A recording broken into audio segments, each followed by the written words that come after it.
길 따라 말씀 따라 22강 성경 여행 가이드 박상일 목사입니다. 오늘은 창세기 44장 그리고 45장에 있는 말씀 가지고 함께 여행을 떠나보겠습니다. 창세기 44장은 이제 주로 요셉과 유다의 이야기로 되어 있습니다. 요셉은 창세기 37장부터 요셉의 이야기가 나오는데 요셉은 헤브론에서 어린 시절을 보내게 되죠. 그래서 요셉이 애굽에서 죽는 50장까지 쭉 요셉의 이야기가 나옵니다. 요셉이 헤브론에 살 때 10대 때 아버지 편에 그리고 요셉이 꾼 꿈 이야기로 형들에게 왕따를 당해서 당시 유다의 제안에 의해서 애굽의 보디발의 집에 요셉이 이제 팔려가게 되죠. 애굽으로 오게 됩니다. 그래서 보디발의 집에서 한 13년간 노예 생활을 하게 되는데 그 13년 만에 애굽의 이제 총리까지 올라가죠. 뭐 정확한 건 아닙니다. 근데 야곱과 그 요셉의 형들은 그 당시 이제 헤브론이라고 하는 지역에 살았죠. 온 땅에 이제 기근이 들어서 야곱이 그의 아들들에게 애굽에서 곡식을 사가지고 오라고 얘기를 해서 형들이 이제 애굽으로 이동을 하게 됩니다. 근데 창세기 42장에 보면은 요셉의 형들이 곡식을 사러 애굽에 내려왔을 때 첫 번째 방문했을 땐 정탐꾼으로 몰려갔고요. 시몬을 인질로 잡아놓고 그리고 베냐민을 데리고 오지 아니하면 시몬을 풀어줄 수 없다고 얘기를 하게 됩니다. 그리고 이제 시간이 흘러 곡식이 이제 떨어져서 유다는 이제 아버지를 설득을 해서 베냐민을 데리고 애굽으로 가야 된다. 그래서 베냐민을 데리고서 이제 사실 애굽으로 2차 방문을 하게 되죠. 근데 요셉은 이제 그의 형들을 초대를 했고, 베냐민을 데리고 유다가 쭉 왔다가 이제 유다가 베냐민을 데리고 갑니다.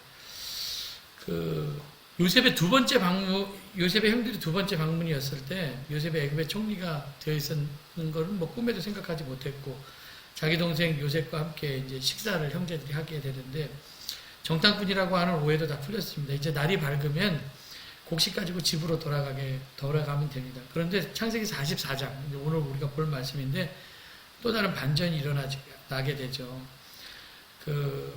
형들에게 자신의 신분을 드러내기 전에 요셉은 형들을 이제 두 번째 테스트를 하게 되는데 창세기 44장 1절부터 17절까지 말씀을 보면은 베냐민을 살리기 위한 유다의 변론에 대한 이야기가 나와 있고, 그리고 요셉은 돌아가는 형제들한테 그 자루에 또 돈도 넣고, 특별히 베냐민의 자루에는 자기가 사용하던 은잔을 넣은 후에 도둑으로 몰아서 베냐민을 억류시키려고 하는 얘기가 전반부에 나와 있고, 후반부 18절부터 보면은 이제 억울하게 누명을 쓴 베냐민을 변호하는 유다의 이야기가 나오게 됩니다. 근데 그 이야기가 사실 요셉을 감동시켜서 창세기 45장에서는 자기의 정체를 밝히고 그리고 화해하는 장면이 나와 있죠. 그럼 창세기 44장을 한번 자세하게 들여다보면은 요셉이 이제 청지기에게 명령을 하게 됩니다. 야, 저 사람들의 곡식 자루에다가 그들이 가져온 그 돈을 놓고, 그리고 특별히 막내의 곡식 자루에는 내 은장과 곡식값으로 가져온 돈도 함께 넣어라. 그렇게 얘기를 해요. 그래서 요셉은 베냐민이 자신의 은잔을 훔친 것처럼 꾸미고 베냐민을 형제들하고 이제 분리시켜 놓으려고 하죠. 그리고 그 형제들이 베냐민을 애굽으로 그대로 내버려 두고 가는지 아니면은 구하는지 그걸 테스트를 해요. 이런 요셉의 테스트를 모르고 이제 이튿날 날이 밝자 요셉의 형들은 나귀들을 끌고 이제 집으로 가게 됩니다. 그들이 이제 성읍을 나가서 얼마 되지 않았을 때 요셉의 청지가 요셉의 형제들한테 와갖고 막 얘기를 하는 거예요. 길을 멈추시오. 그러면 너희가 어찌하여 선을 악으로 갚느냐? 주인의 은잔이 없어졌다. 사실 주인의 은잔은 벌써 베냐민의 자루 속에 들어가 있죠.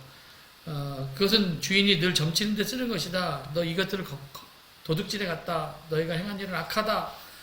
사실 형들의 입장으로 생각했을 때는 완전히 이게 뒤통수 맞은 일 아닙니까? 첫 번째 곡식 사러 왔을 때는 정탐꾼으로 몰던 이번에는 도둑으로 본 거예요. 이 말을 들은 요셉의 형들은 창세기 44장 7절부터 9절에 이렇게 얘기해요. 내 주에 어찌 이런 말씀하십니까? 당신의 종들이 이런 일을 결코 하지 않았습니다. 우리 자루에 있었던 돈도 우리가 가나안 땅에서부터 당신의 가져왔거늘 우리가 어찌 당신의 주인의 집에 은금을 도둑질하겠습니까? 당신의 종들 중 누구든지 누구에게든지 발견되면 그는 죽을 것이요 우리는 내 주의 종들이 되리라. 그 말을 들은 요셉의 청지기가 그렇다면 좋다. 너희 말대로 하자. 너희 곡식자루 속에서 은잔이 발견되는 자는 종이 되고 나머지는 뭐 자유롭게 고향으로 돌아가게 된다. 뭐 형제들은 아마 뭐 절대로 은잔이 나오지 않을 것이라고 확신을 가지고 이제 자신이 갖고 있었던 자루를 하나씩 풀기 시작합니다. 근데 급히 뭐 곡식 자루를 그들이 땅에 내려놓고 큰아들 루벤부터 시작해서 하나둘씩 이렇게 자루를 조사해 나가기 시작하는데 요셉의 바로 윗형이 스불론이거든요. 스불론까지 10번째죠.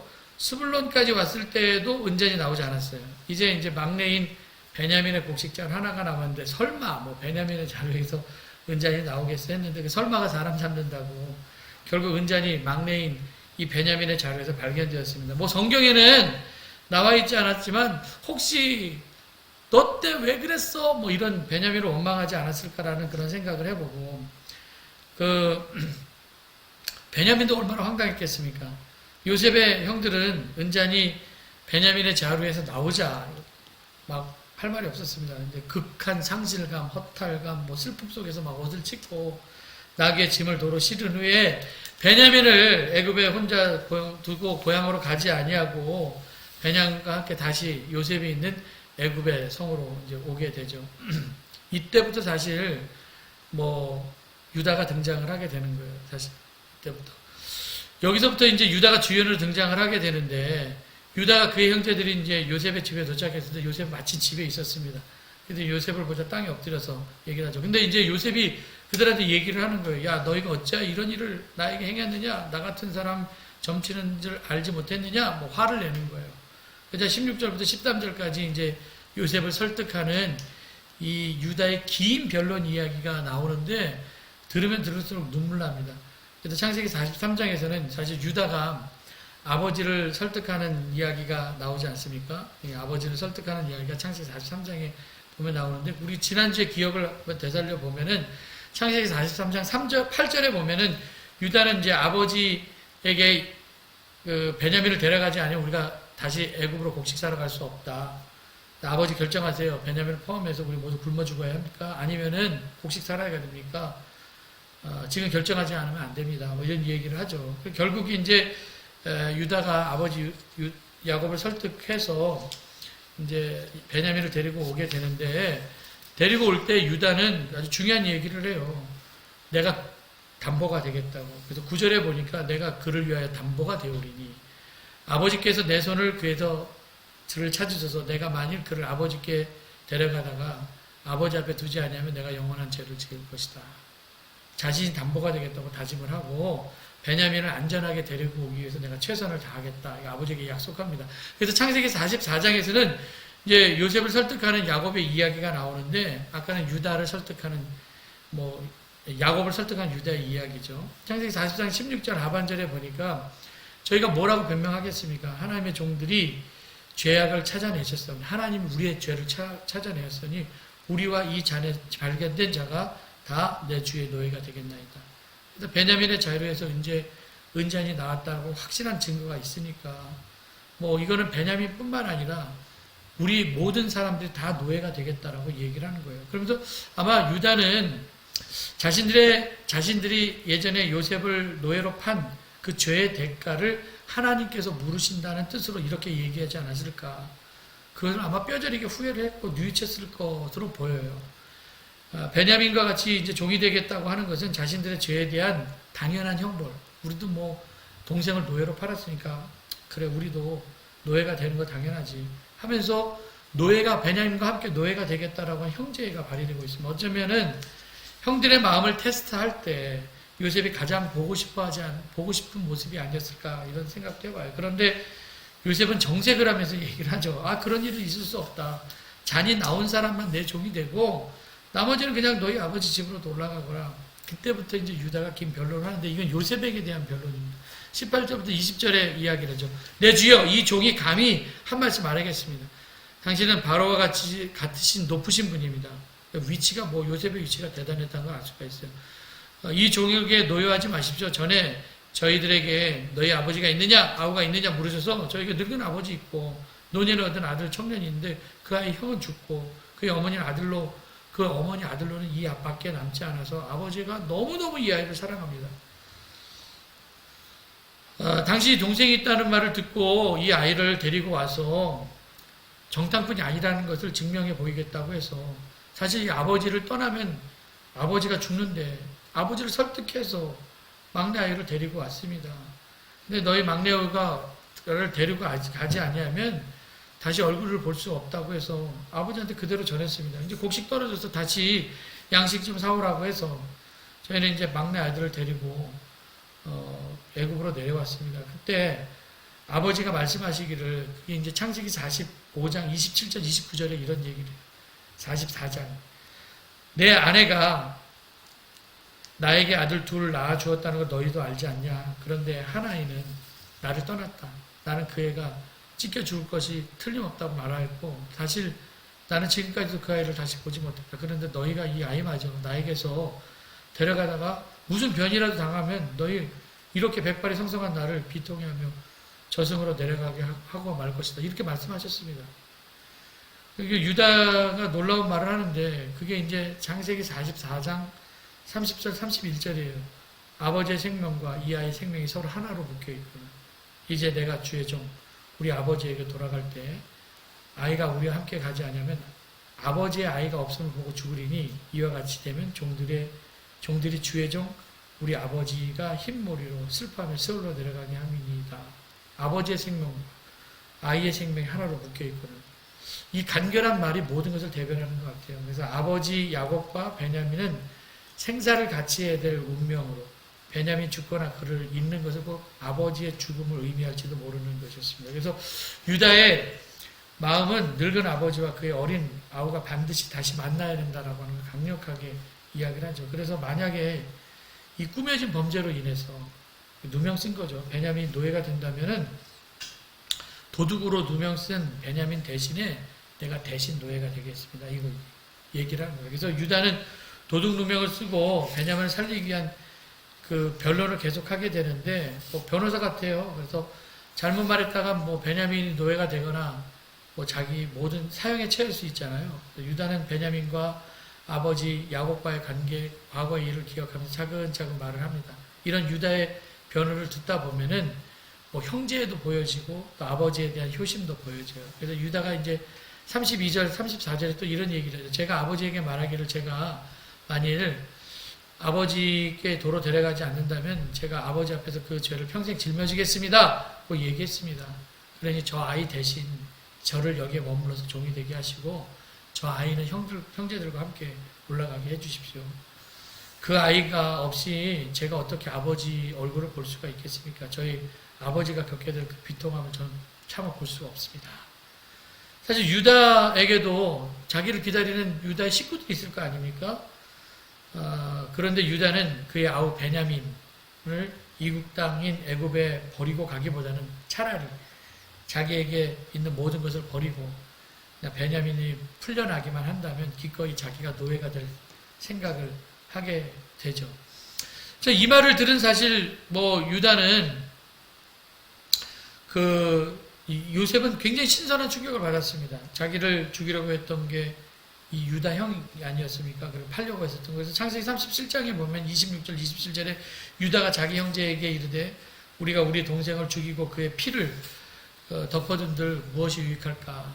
자, 그를 이스마엘 사람에게 팔고 그에게 우리의 손을 대지 말자.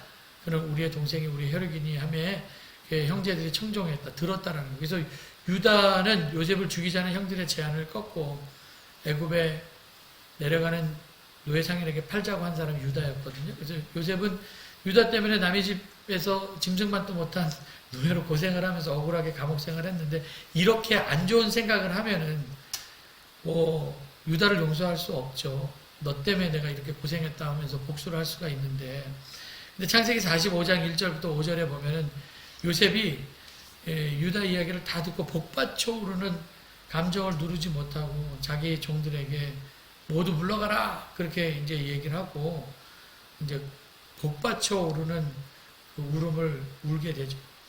그 울음소리가 얼마나 컸든지 밖으로 나간 그 울음소리가 그 형제들한테도 애굽 사람한테도 들렸고 바로의 궁궐에까지 들렸습니다. 이 눈물을 통해서 형들에게 버림받은 그 받았던 자기의 과거의 상처가 이 순간에 다 치료가 되었고 유다의 용기 있는 행동이 요셉을 감동시켰습니다. 그래서 이제 드디어 창세기 45장 3절에 요셉이 형들에게 자신의 정체를 밝히게 되죠. 형님들, 제가 요셉입니다.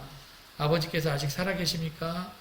그런데 사실 뭐 요셉이 자기 형들이라고 얘기를 했을 때 얼마나 깜짝 놀랐겠습니까? 놀랬다기보다는 두려움 뭐 이런 거.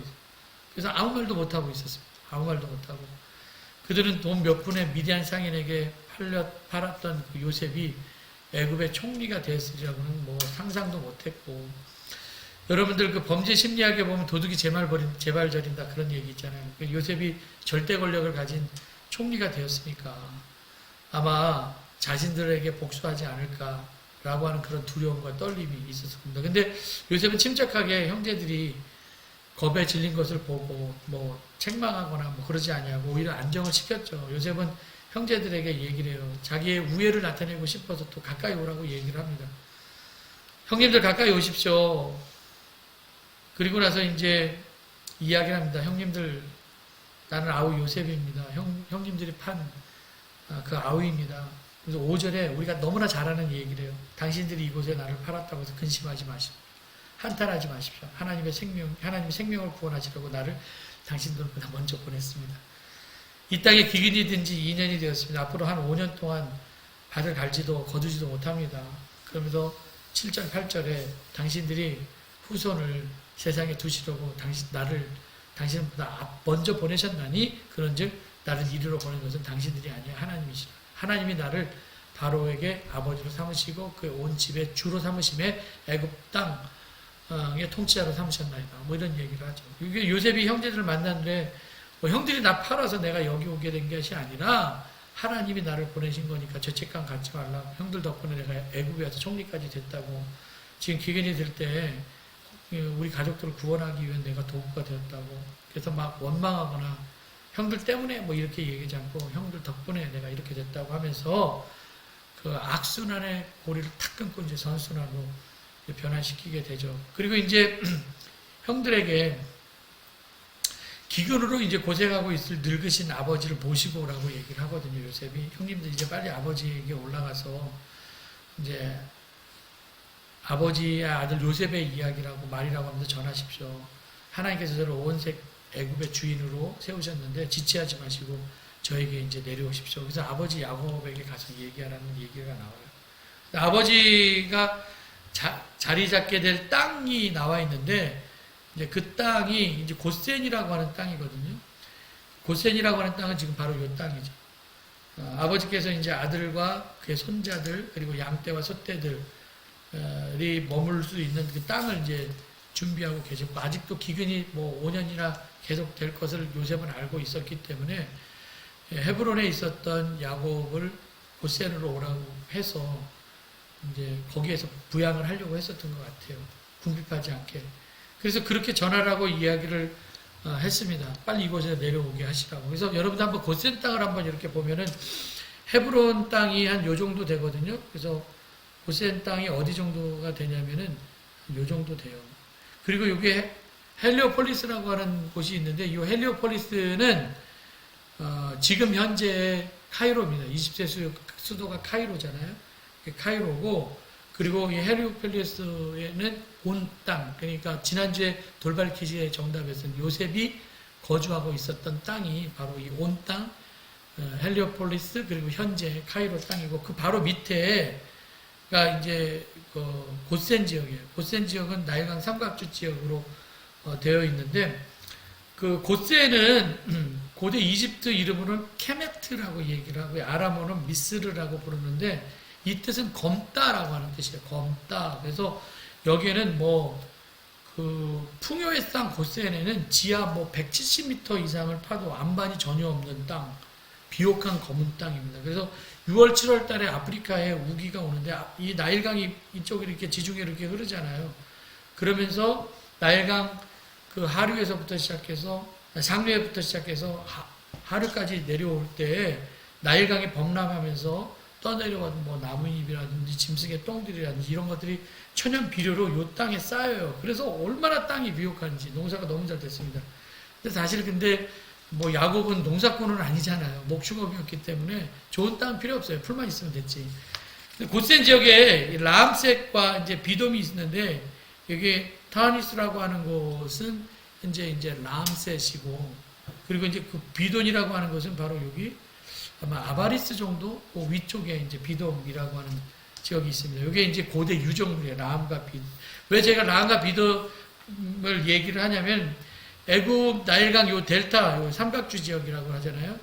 요 중부에 국고성이 있었습니다. 거기에 라암셋이라고 했는데 바로는 요셉과 그의 친족을 위해서 애굽에서 가장 비옥하고 살기 좋은 고센 지역에서 허락했는데 이게 현재까지도 이렇게 유적지가 이렇게 남아 있어요. 요거는 이제 카이로 땅이 헤리오펠리스라고 하는 땅이고 요거는 이제 라암셋 유적지입니다.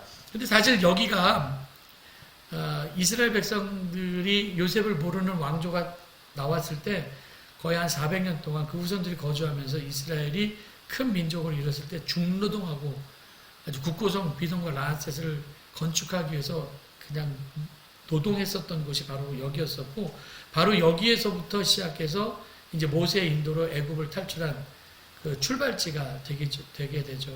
여기는 이 헤르펠리스에서부터 이 타니스까지는 한 250km 정도 떨어져 있는 곳입니다. 그래서 이 풍요로운 땅이 요셉이 죽은 후에 아까도 얘기했던 것처럼 노예로 삼고 국고성 짓기 위해서 노역하면서 고통당했었던 땅입니다.